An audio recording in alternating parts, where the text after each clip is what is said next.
Hey guys, welcome back. So I thought to make a quick video, a quick recap about the iPhone 13 Pro and the iPhone 13 Pro Max.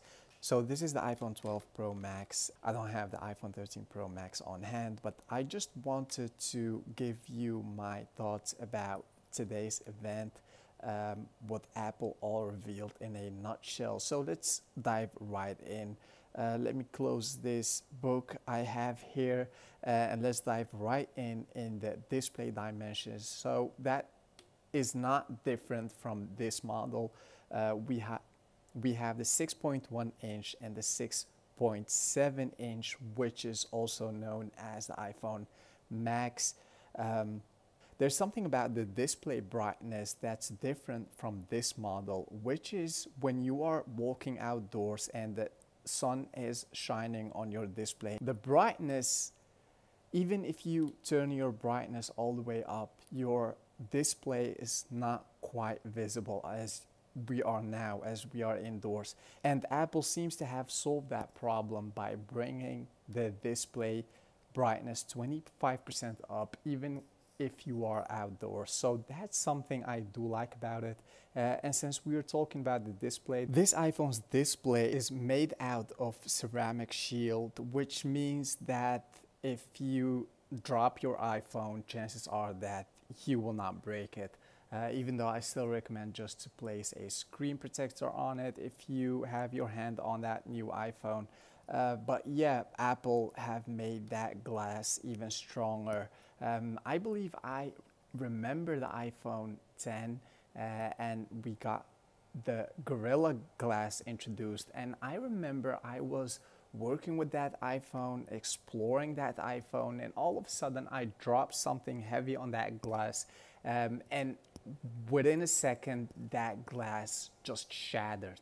And I was quite disappointed because Apple just claimed that that glass was super strong, but after all, even when dropping something heavy on it, you can break it. Keep that in mind. So it cost me around 300 euros to get a new glass or a new display on that iPhone. And that's something I will never forget. So just put a screen protector on that iPhone so that you will be more secure about not breaking it. So that was the display. Let's just go ahead and talk about the camera. The look of those lenses are the same. This is not the same with the iPhone 13 where there are diagonal lenses, so they changed that. With the iPhone 13 Pro and the iPhone 13 Pro Max, there is no changement. We have quite bigger cameras, I believe, even though I cannot tell you, even though I can't speak for sure about that. I'll just let that when I will have the iPhone 13 Pro Max in my hand. That's the moment when I can tell you for sure how big those lenses are. But for now, we can just say that those lenses are the same as this one. What we have is what Apple calls the cinematic feature that's inside the camera. So if I open the camera and I go into those features, now we have slow-mo, video, time-lapse, and between these two, the slow-mo and the video, or the slow-mo and time-lapse, there's also a cinematic feature, and that feature lets you shoot some beautiful cinematic video footage that you can just be proud of. So you don't have to have fancy gears, you don't need to have the most expensive Canon and the Canon lenses. With that iPhone 13 Pro Max, you can shoot an entire movie if you want. So that's where we are ahead. The smartphone market and the cameras on the smartphones are just taking over, and that's a good sign if you would ask me. I mean, if you want to explore your creativity and you want to do that through video, now everyone has access to do that. So that's a camera. Obviously we have the 24, obviously we have 4K, you can shoot in 4K in 24 frames per second, all the way up to all the way up to 60 frames per second. So that's basically the same as this iPhone. The HDR video recording with Dolby Vision is also available on the iPhone 13 Pro Max, as we have thought. Obviously, Apple will not get rid of that great feature that they have put on the iPhone 12 Pro Max. So that is still the same. So now we've spoke about the camera, just a little bit about the camera. I haven't touched on everything. Let's go ahead and talk about the chassis of that new iPhone. What I do like about that new iPhone is that new Sierra blue color. That color was just gorgeous.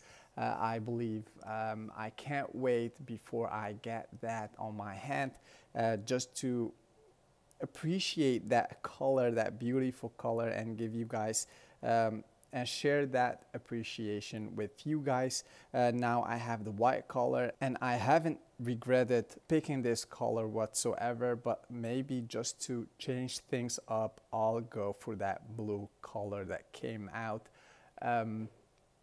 There's something that there's something that Apple might have had done different, is making those sides matte. As you see, there are scratches all over the place. This thing is smudge and scratch attractive. So it attracts a lot of smudges, a lot of scratches. Obviously, if you have a case on it, around it, you will not see those scratches whatsoever, but still, Apple would have solved that problem by making those sides matte finished. We haven't seen that in this iPhone, maybe in a future iPhone, or maybe not. I'm not sure where Apple is headed with that thought. The Lightning port is still there. There's no USB-C port, and we all expected that. That Lightning port is also not removed. We still have a Lightning port, maybe on the iPhone 14. Who knows? That Apple will just dive deep, just go bold and remove that port. But this generation iPhone will have that port, and if you would ask me, I do like that port, and this might be controversial, I know, but I use my Lightning port as a headphone jack all the time, and if they remove that, I will be forced to use my AirPods Pro, which is not bad, but I do like to have a wired headphone, just because the audio is then a bit better than wireless. But that's my opinion. Maybe I'll make a video in the future talking about that and geeking into what the sound quality is and what's the difference between wireless and wired headphones. And that's actually it. So we have the same iPhone with a smaller notch. I haven't talked about that. So the notch is reduced by 20%, I believe. Those numbers might be not correct, but then that notch is reduced, and Apple is working towards a notchless iPhone. Those bezels are still there. They're not annoying. They're just, yeah, I'm living with those bezels, and I think that we need to wait a couple of generations before we see an iPhone without bezels whatsoever. Yeah, and that's actually it. That's my wrap up about the iPhone 13. I hope you've enjoyed this video. Give this video a big thumbs up. That helped this channel. Subscribe to this channel if you haven't already, and I'll see you in the next video. Bye.